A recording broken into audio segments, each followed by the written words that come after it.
पता है, जिस तरह से एक जोकर से हर कोई उम्मीद करता है कि वो हमेशा हंसाएगा ही, जोकर होना इतना इजी नहीं है ना, बहुत टफ है।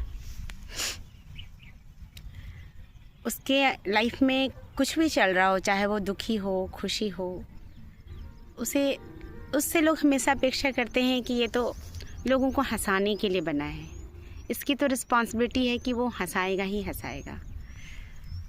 कितना टफ होता होगा ना जोकर के लिए।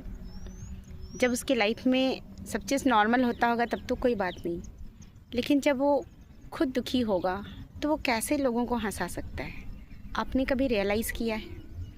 हमें तो थोड़ी सी दुख मिलती है कि नहीं है, हम लोग इतना सोचते ही कहाँ हैं। वैसे ही एक मोटिवेटर से लोग एक्सपेक्ट करते हैं कि वो हमेशा मोटिवेटेड बातें करें। 2012 की बात है, मुझे दरोगा का इंटरव्यू देना था। मैं काफ़ी डिप्रेस्ड थी उस टाइम, बहुत डिप्रेस्ड थी, और मेरी सिचुएशन बिल्कुल नॉर्मल नहीं थी, और मुझे दरोगा का इंटरव्यू देना था। मुझसे भी लोग ऐसे ही अपेक्षा करते हैं, तभी से शुरू से ही मैं लोगों को मोटिवेट करती आई हूँ।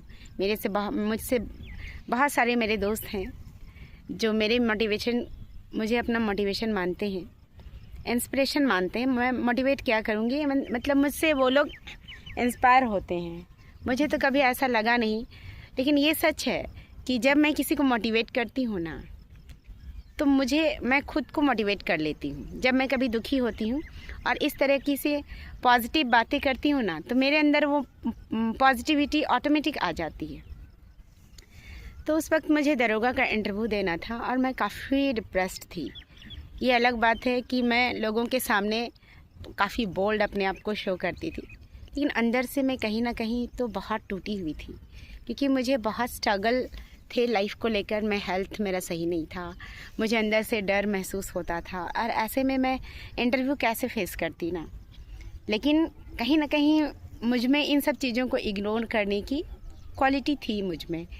तो शाम का टाइम था, मैं काफ़ी डिप्रेस थी। मैंने अपने एक दोस्त हैं राम जी, उनको कॉल किया, तो लेकिन मैं बताना नहीं चाह रही हूँ मेरी हालत क्या है, क्योंकि मेरी शुरू से यही बहुत बड़ी क्वालिटी थी कि मैं अपनी वीकनेस किसी से शेयर नहीं करती थी।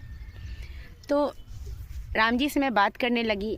मैं ऐसे ही इधर उधर की बातें करना चाहती थी, मैं ये नहीं कहना चाहती थी। मैं उनसे बस खुद के मतलब मेरे अंदर जो भी चल रहा है मैं उन्हें जाहिर नहीं होने देना चाह रही हूँ।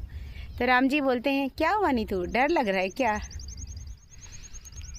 एक्चुअली राम जी हमेशा मुझसे एक्सपेक्ट करते हैं कि मैं हमेशा पॉजिटिव रहूँगी। नीतू को तो ज़रूरत ही नहीं है किसी का मोटिवेशन का, या नीतू को कोई इंस्पायर नहीं कर सकता है। वो हमेशा से वो एक अच्छे पद पे हैं, तो मैं उन्हें हमेशा कहती हूँ कि आप लोगों को मोटिवेट करना चाहिए, इंस्पायर करना चाहिए, गाइड करना चाहिए, है ना। और मुझे भी बुलाइए कभी कभी, तो वो बोलेंगे कि जहाँ तुम खड़ी रहोगी तो लोग हमारी सुनेंगे ही नहीं। तो मेरा कहना है कि चूँकि मैं कोई पद पे नहीं हूँ, तो लोग मेरी क्यों सुनेंगे, है ना।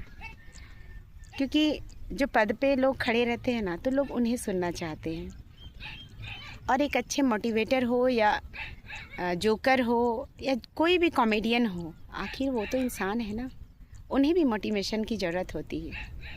हाँ, ये उनसे सीखने की बात है कि वो कैसे अपने आप को बैलेंस रख पाते हैं। मैंने तो ये कोशिश की है, और जैसे कि मैं कितना भी दुखी रहती हूँ ना, आप लोगों से या किसी भी व्यक्ति से, यदि जैसे मैं कैमरा ऑन करके बातचीत कर रही हूँ, तो मुझे ऐसा लग रहा है कि मेरे आगे बहुत सारे लोग हैं और सब मेरे दोस्त हैं, मुझे अकेलापन लगता ही नहीं है। तो ये बहुत अच्छी बात है कि मैं सोशल मीडिया की पावर को धीरे धीरे समझ रही हूँ। मैं अकेली कहाँ हूँ, आप सब तो मेरे साथ हो, और इससे बड़ा इंस्पिरेशन मेरे लिए और क्या हो सकता है।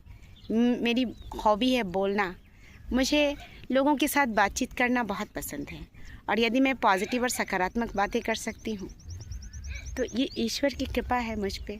और यदि आप मुझसे मोटिवेट हो पाएंगे या मुझसे इंस्पायर हो पाएंगे, तो ये ऊपर वाले की कृपा है। मैं तो सच्चे मन से चाहती हूँ कि आज जिस स्टेज में मैं हूँ, यदि आप उस स्टेज में कम उम्र में आ जाओगे ना, तो लाइफ में हर चीज़ आप अचीव कर सकते हो। यकीन करके देखो, मैं हमेशा सच बोलती हूँ। थैंक यू मुझे सुनने के लिए।